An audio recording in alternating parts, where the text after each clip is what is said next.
મા બાપે નક્કી કરેલા લગ્ન.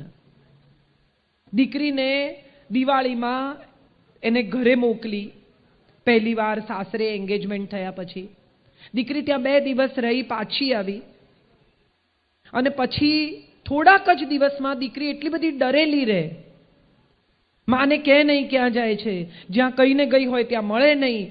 માને એમ કે કોઈ બોયફ્રેન્ડ છે. મારે મમ્મીઓને પણ કહેવું છે કે તમારા સંતાનને એટલું બધું ડરાવો નહીં કે તમારી સાથે વાત કરતા પણ ડરે, તમને સત્ય કહેતા પણ અચકાય. એને તમારો એટલો ભય ન લાગવો જોઈએ કે મા બાપ ઉત્તમ મિત્રો છે, સંજયભાઈએ કહ્યું, પણ સત્ય એ છે કે મા બાપ પોતે જ મિત્ર બનવા તૈયાર નથી. મા બાપને લાગે છે કે કડપ બતાવવો જોઈએ, દબાણમાં રાખવા જોઈએ, કંટ્રોલમાં રાખવા જોઈએ. દીકરી માને કહે નહીં શું થયું, કોઈને ઘરમાં કહે નહીં શું થયું. એક દિવસ એની બહેનપણીએ આવીને માને કહ્યું કે છોકરાએ ઘરમાં કોઈ નહોતું જ્યારે એના સાસરે, ત્યારે દીકરી સાથે શારીરિક સંબંધ બાંધ્યો, એનો વિડીયો ઉતાર્યો અને હવે એને ડરાવે છે કે આ વિડીયો હું અપલોડ કરી દઈશ, તું મારા મિત્રોની સાથે પણ શારીરિક સંબંધ બાંધ. ઓફિશિયલી એન્ગેજ કરેલી મા બાપે શોધેલો છોકરો. અને આ સત્ય ઘટના છે.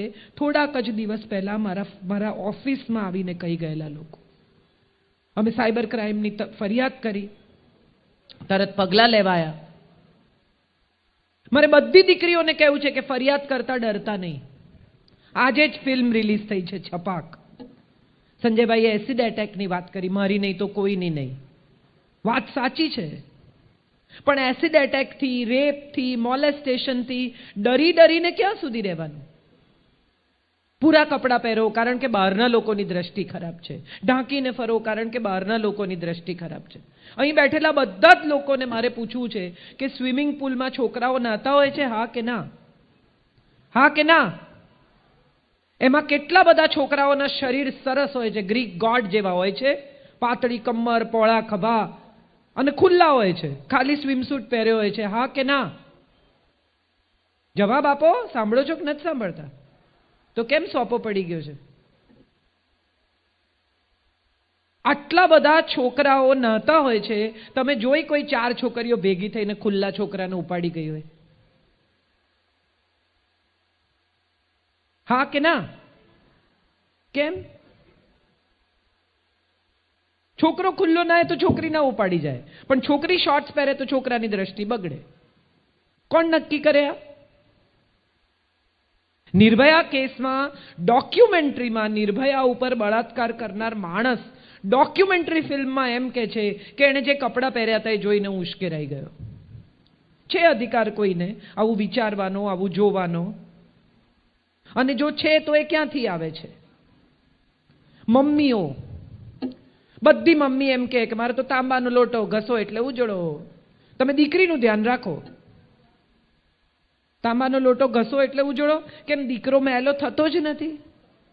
એ ખોટું કરે, એ કોઈની સાથે મજાક કરે, એ રસ્તાના કિનારે ઊભો રહીને આવતી જતી છોકરીઓની મોલેસ્ટેશન કરે, અમુક રીતે એની ગંદી મશ્કરી કરે તો કઈ વાંધો નહીં. છોકરીઓ ઊભી રહે છે ગલીને નાકે ક્યાંય, એ જોઈ કોઈ? દીકરીએ નીચું માથું કરીને સીધા ઘરે આવવાનું. કેમ? નિશાળેથી નીસરી જવું પાસરું ઘેર. તું આડી અવળી જઈશ તો પછી લોકો પછી હું ના જાણું. કેમ? એને આડાઅવળા નહીં જવાનું, દીકરાને આડાઅવળા જવાનો અધિકાર છે. આવું આપણા સમાજે નક્કી કર્યું છે અને એમાં મમ્મીઓએ સહી કરી છે. હું અહીં બેઠેલી બધી મમ્મીઓને કહું છું કે દીકરીને તો દીકરાની જેમ મોટી કરો કે ન કરો, દીકરાને દીકરીની જેમ મોટો કરો. તમારા દીકરાને શીખવો સંસ્કાર શું છે, સન્માન શું છે, સ્ત્રી સાથે કેવી રીતે બોલવાનું. બહેન પર હાથ ઉપાડે ને ત્યારથી જ રોકવાનો, તો પત્નીને નહીં મારે. અને આપણે બધા જ બાજુમાં ડોમેસ્ટિક વાયલન્સ ચાલતું હોય ને સાહેબ, તો એ બધા ઘરના બારણા બંધ કરીને સૂઈ જાય. કેમ? આપણે કેટલા ટકા એ લોકોનો પર્સનલ મામલો છે. જામનગરમાં મેં લખ્યું હતું, કદાચ કોઈએ વાંચ્યું હોય કે નહીં મને ખબર નથી, કેટલી નાની શેરી 1 મહિના સુધી 9 વર્ષની છોકરીને એનો સાવકો બાપ અને એનો ભાઈ ટોર્ચર કરે અને શેરીમાં કોઈએ સાંભળ્યું નથી. Can you believe this for a minute? આમ તો કોના ઘરમાં શું ચાલે છે બધું જ આપણે જાણવું હોય છે. કાણામાંથી જુએ આવતા જતા લોકોને, અને બાજુવાળાની દીકરી કેટલી મોડી આવે છે એમાં આપણને બધાને રસ છે. પણ આવું થતું હોય તો કોઈ પડવા નથી માંગતું. કેમ કે પોલીસના લફડામાં કોણ પડે? આપણે બધા ધીરે ધીરે સામાજિક રીતે બહેરા થઈ ગયા છે, મૂંગા થઈ ગયા છે, આંધળા થઈ ગયા છે. અમારા જેવા કેટલા લોકો આવશે, પોતાની વાત કરશે, તમને મજા પણ પડશે. સંજયભાઈની શૈલી જુદી છે, એ તમને મજા કરાવીને વાત કરે છે. મારી વાત બહુ ગંભીર છે એટલે હું મજા નહીં કરાવી શકું, કારણ કે આને બહુ ગંભીરતાથી લેવું પડશે. નહીં તો આવનારા વર્ષોમાં આપણને ખબર જ નથી કે આપણા ઘરમાં કોણ કોણ ઘૂસી જશે. કેટલા બધા લોકો સીસીટીવી કેમેરા મુકાવે છે. કોઈને ખબર નથી કે સીસીટીવી કેમેરાનો પાસવર્ડ દર મહિને મિનિમમ બદલી નાખવો જોઈએ. Every month it has to be changed. કોઈને ખબર નથી. અને ઉલટાના આપણે તો એટલા બધા હોશિયાર છીએ કે જેણે સીસીટીવી કેમેરા ફિટ કર્યા છે એને જ કહીએ કે નાખી દે ને તું તારે પાસવર્ડ જે તાર નાખવો હોય. એને પૂછવું પડે તમારે ફોન કરીને કે મારો પાસવર્ડ શું છે ભાઈ? સીસીટીવી કેમેરા તમારી સુરક્ષા માટે છે. જેણે નાખ્યા છે એના પર વિશ્વાસ કરો, પણ એટલો પણ નહીં કે એ તમારા વિશ્વાસનો દુરુપયોગ કરે. વિચારી જુઓ. એટલે મેં કહું હું પૈસા નહીં ભરાવું તો કે બેન મરી જશો, આમ થશે, ફલાણું થશે. જે થાય તે, મને કંઈ પ્રોબ્લેમ નથી. મેં કંઈ ખોટું કર્યું જ નથી. સંજયભાઈએ કહ્યું એવી વાત છે, મેં ખોટું કર્યું જ નથી, મને શું કામ બીક લાગે? કરો તમારે જે તપાસ કરવી હોય. હું નિયમિત ટેક્સ ભરું છું, હું નિયમિત એડવાન્સ ટેક્સ ભરું છું. હું એક પણ પૈસો ગુપચાવતી નથી. મારા બધા જ ખાતા ક્લિયર છે. હું કશું ખોટું કરતી જ નથી. મને શા માટે બીક લાગવી જોઈએ? પણ જે લોકો ડરે છે એ દોડીને પૈસા ભરે છે, અને જે પૈસા ભરે છે એ આવા લોકોને એન્કરેજ કરે છે. મારા જેવા એક જણ ના પાડે, એને 10 ને સવારથી ફોન કરે, એમાંના 8 જઈને ભરી આવશે. 55 ગુણ્યા 8. એક ફોન કરવાથી જો 55,000 રૂપિયા મળતા હોય તો મારે એ કરવા છે. અહીંયા આવીને બોલું શું કામ? ઘેર બેસીને 8 ફોન ના કરું? કેટલા લોકો પ્રવાસ કરે છે, ફેમિલી સાથે બહાર જાય, હોલિડે પર જાય. આપણે બધા શું કરીએ? હિમાલય ઘેર ગયો,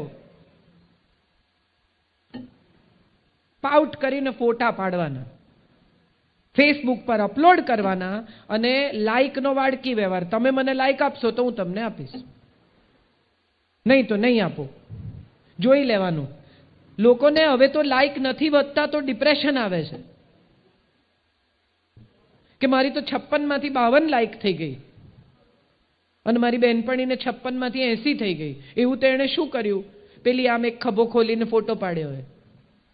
બધાને ફેમસ થવું છે, એકે એક જણને ફેમસ થવું છે. અને ફેમસ થવા માટે શું થઈ શકે એ બધા હથગંડા અપનાવવા છે. કોઈ પોપ્યુલર વ્યક્તિ વિરુદ્ધ ખરાબ લખો, પછી જો મજા. દરેક માણસ તમારા ફેસબુક પર આવીને કમેન્ટ કરે, ઝઘડા કરે, તમે ઝઘડા કરો ને એ ઝઘડા કરે, કોક શેર કરે એટલે તમે તરત પોપ્યુલર ને 1000 લોકો તમારે ત્યાં વધી જાય. ફાયદો શું આ બધાનો? ફેમસ થઈને શું ફાયદો? અમિતાભ બચ્ચન રોજ એક ટ્વીટ કરે છે, અને રોજ એટલી સેન્સિબલ ટ્વીટ કરે છે કે મારા જેવા લોકો પણ એને ફોલો કરે છે. બકવાસ બીજા કેટલાય કરે છે.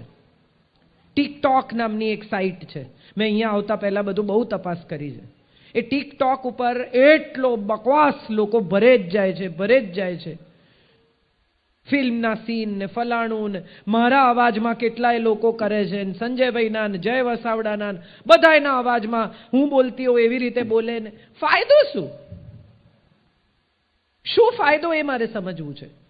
પોપ્યુલર થઈને શું મળશે? ખોટી પબ્લિસિટી. આ દેશમાં એક પણ માણસ એવો નહીં હોય કે જે દાઉદ ઇબ્રાહિમને નહીં ઓળખતો હોય, પણ એનો ફાયદો શું?